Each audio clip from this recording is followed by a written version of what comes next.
দেখুন আজকে আমরা এখানে 100 বছরের উপরে বসবাস, 100 বছর বয়সে যেসব মানুষগুলো আছে, 80 বছর 70 বছর, তাদের বৈধ ভোটার, তারা 2002-এর আগে থেকে ভোট দিয়ে আসছে। তাদের ভোটগুলো আজকে আন্ডার অ্যাডজুডিকেশনে ফেলে হিয়ারিং করে তাদের বৈধ ভোটারগুলো অবৈধভাবে তাদের ডিলিট করা হলো। তার জন্য আজকে এই রাস্তা অবরোধ করা হয়েছে। আর আমাদের ভোট নিয়ে এই এসআইআর করার আগে আমাদের ভোট নিয়ে সরকার গদিতে বসে ওই গদিতে আঙুল নাড়িয়ে কলম চালিয়ে আমাদের দেখে দেখে কিছু মুসলিম ভোটারদের ভোট বাদ দিয়ে দিচ্ছে।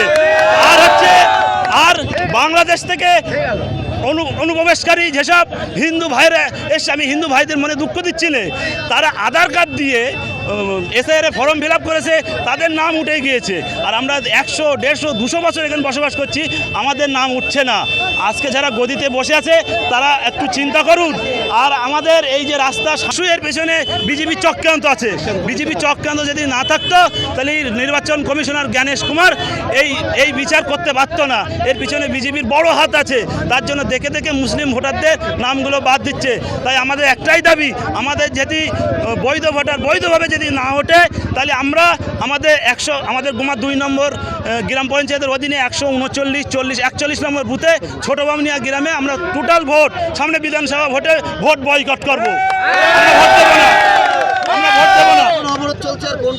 অবরোধ চলছে, ঘন্টা 2 অবরোধ চলছে, শান্তিপূর্ণভাবেই অবরোধ চলছে। কোনো মানুষের ঝামেলা সৃষ্টি তৈরি করা হয়নি এবং হবেও না। আমরা চলবে, শান্তভাবেই চলবে। এখনো 1-2 ঘন্টা চলবে, যতক্ষণ পর্যন্ত আমাদের একটা আশ্বাস না আসছে ততক্ষণ আমরা এই অপরাধ চালিয়ে যাব।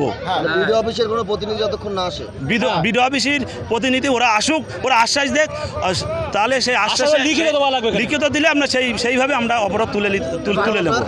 আমার নাম নাসিরুদ্দিন মণ্ডল, আমার ওয়াইফ গোমা 2 নম্বর গ্রাম পঞ্চায়েতের 141 নম্বর বুথের সদস্য।